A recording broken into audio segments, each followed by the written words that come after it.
ಹಂಪಿ ಕನ್ನಡ ವಿಶ್ವವಿದ್ಯಾಲಯದ ಹಸ್ತಪ್ರತಿ ಶಾಸ್ತ್ರ ವಿಭಾಗ, ಕೇಂದ್ರ ಸಂಸ್ಕೃತಿ ಇಲಾಖೆ, ಪುರಾತತ್ವ ಸಂಗ್ರಹಾಲಯಗಳು ಮತ್ತು ಪರಂಪರಾ ಇಲಾಖೆ ವತಿಯಿಂದ ಹಂಪಿಯಲ್ಲಿ ಹಮ್ಮಿಕೊಂಡಿದ್ದ ಜ್ಞಾನ ಭಾರತಂ ಮಿಷನ್ ಅಡಿಯಲ್ಲಿ ಕರ್ನಾಟಕದ ಪ್ರಾಚೀನ ಹಸ್ತಪ್ರತಿಗಳ ಸಮೀಕ್ಷೆ ಹಾಗೂ ಡಿಜಿಟಲೀಕರಣ ಕಾರ್ಯಕ್ರಮವನ್ನು ಜಿಲ್ಲಾಧಿಕಾರಿ ಕವಿತಾ ಎನ್ ಮನ್ನಿಕೇರಿ ಉದ್ಘಾಟಿಸಿದರು. ಈ ಸಂದರ್ಭದಲ್ಲಿ ಹಸ್ತಪ್ರತಿಗಳ ಪ್ರದರ್ಶನ ಆಯೋಜಿಸಲಾಗಿತ್ತು.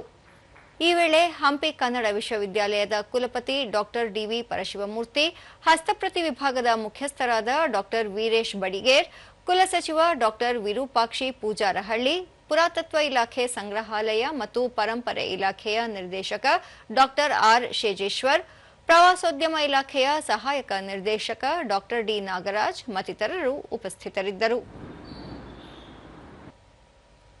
ಬಳಿಕ ಕವಿತಾ ಎಸ್ ಮನ್ನಿಕೇರಿ ಜ್ಞಾನ ಭಾರತಂ ಮಿಷನ್ ಅಡಿಯಲ್ಲಿ ಹಸ್ತಪ್ರತಿಗಳ ಸಂಗ್ರಹ ಕಾರ್ಯವನ್ನು ಹಂಪಿ ಕನ್ನಡ ವಿಶ್ವವಿದ್ಯಾಲಯ 90% ಪೂರ್ಣಗೊಳಿಸಿದ್ದು, ಡಿಜಿಟಲೀಕರಣ ಬಾಕಿ ಉಳಿದಿದೆ.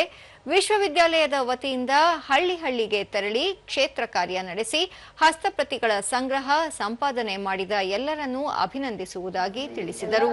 ಅಧಿಕಾರಿಗಳಿಗೂ ಕೇಳಿಕೊಳ್ಳುತ್ತೇನೆ, ಜಿಲ್ಲಾಡಳಿತ ವತಿಯಿಂದ ಮಾಡಿ ಈ ಒಂದು ಏನು ಕಾರ್ಯಕ್ರಮ ಇದೆ ಇದು ಯಶಸ್ವಿಯಾಗಲಿ, ತಮ್ಮೆಲ್ಲರ ಸಹಕಾರ ಇರಲಿ ಅಂತ ಕೇಳಿಕೊಳ್ಳುತ್ತೇನೆ.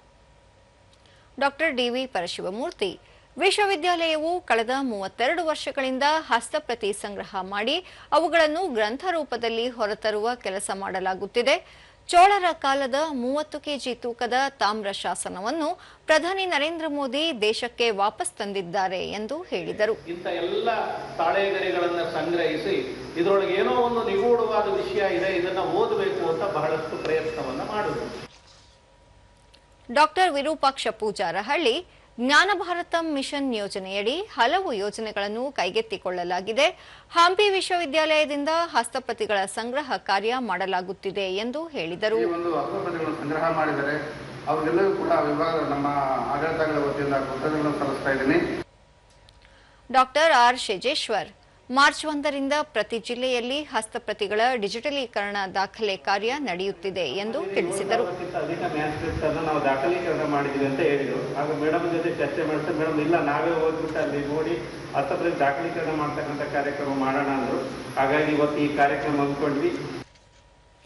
ಡಾಕ್ಟರ್ ವೀರೇಶ್ ಬಡಿಗೇರ್, ಜ್ಞಾನಪೀಠ ಪ್ರಶಸ್ತಿ ಪುರಸ್ಕೃತ ಡಾಕ್ಟರ್ ಚಂದ್ರಶೇಖರ ಕಂಬಾರರ ದೂರದೃಷ್ಟಿಯ ಫಲವಾಗಿ ದೇಶದಲ್ಲಿ ಹಸ್ತಪ್ರತಿ ಅಧ್ಯಯನ ವಿಭಾಗ ಇರುವುದು ಹಂಪಿ ಕನ್ನಡ ವಿಶ್ವವಿದ್ಯಾಲಯದಲ್ಲಿ ಮಾತ್ರ ಎಂದು ಹೇಳಿದರು.